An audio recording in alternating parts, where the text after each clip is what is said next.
অসংখ্য উপদেশের কথা আমি বলেছি আপনাদেরকে, বিভিন্ন বিষয়ে আপনাদেরকে সতর্ক করার চেষ্টা করেছি। যারা শুনেছেন আমার বিশ্বাস তারা উপকৃত হয়েছেন, যারা শোনেন নাই তারা ক্ষতিগ্রস্ত হয়েছেন। আজকে আমি 4টা বিষয়ে আপনাদেরকে পরামর্শ দিতে চাই। এই 4টি বিষয় মূলত ফিনান্সিয়াল ফিউচারের সাথে সম্পর্কিত, but very important. Listen carefully এবং note it down. Number 1, don't lend money that you cannot handle. টাকা ধার দিবেন না যেটা হারিয়ে গেলে আপনি বিরাট মুশকিলে পড়ে যান। বাস্তব জীবনে আমাদের অনেককে টাকা ধার দেয়া লাগে এবং সেই ধারের কারণে অনেকে উপকৃত হন, কিন্তু অধিকাংশ ক্ষেত্রে যেটা হয়, এই ধারের টাকা চাইতে গেলে আপনার সাথে তার সম্পর্কের টানাপোড়েন শুরু হয়, কখনো কখনো সম্পর্ক নষ্ট হয়ে যায়। তাই যদি কাউকে টাকা ধার দিতেও হয়, প্রথমত আপনি খুব কেয়ারফুল থাকবেন, বুঝবেন কাকে দেওয়া উচিত হবে, কাকে দেওয়া উচিত হবে না। তারপরে এমন অ্যামাউন্ট ধার দিবেন যে অ্যামাউন্টটা যদি আপনাকে ফেরত না দেয় আপনি যেন মহা বিপদে না পড়ে যান। Number 2, don't invest in others business. অন্য কারোর বিজনেসে আপনি ইনভেস্ট করবেন না। কখন? যখন সেই বিজনেসের আপনি একটা পার্ট নন। শুধুমাত্র আপনি টাকা ইনভেস্ট করবেন না, সেই ভদ্রলোক আপনাকে প্রফিট করে আপনাকে দিয়ে দিবে, হয়তো শতকরা 2-1টা হতে পারে, অধিকাংশ ক্ষেত্রে আপনি আপনার পুঁজি হারাবেন।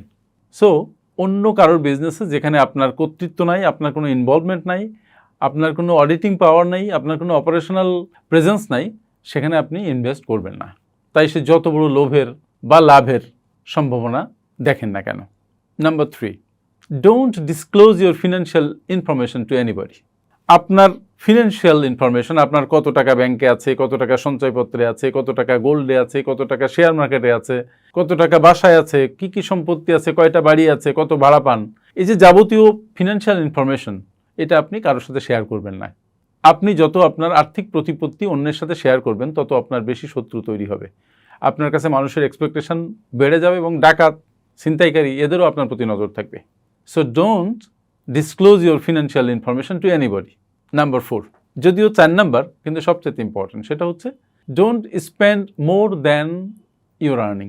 আপনি আপনার আয়ের চাইতে বেশি খরচ করবেন না। একটা পোর্শন সঞ্চয় করে তারপরে খরচ করা শুরু করবেন, কারণ আয়ের চেয়ে যখন আপনি খরচ বেশি করেন তখন হয়তো আপনার আগের সঞ্চয় ভেঙে খেতে হয় অথবা লোন করে আপনাকে চলতে হয়। আপনার ঋণ বাড়বে, সম্পদ গ্রো করবেন না। তাই আপনি আপনার ইনকামের চাইতে খরচ কোনোভাবেই বেশি করবেন না। 4টি পয়েন্ট কী কী? Don't lend money that you cannot handle, don't invest in others business where you don't have any control, don't disclose your financial information to anybody, and number 4, don't spend more than your income. Thank you very much আমার সাথে এরকম থাকার জন্য। আপনারা যারা বিশ্বমানের project profile, company profile, project feasibility, market survey, business and marketing plan এবং website তৈরি করতে চান, তারা আজই যোগাযোগ করুন আমাদের সাথে। Finpower leadership international, a finance and business consulting farm.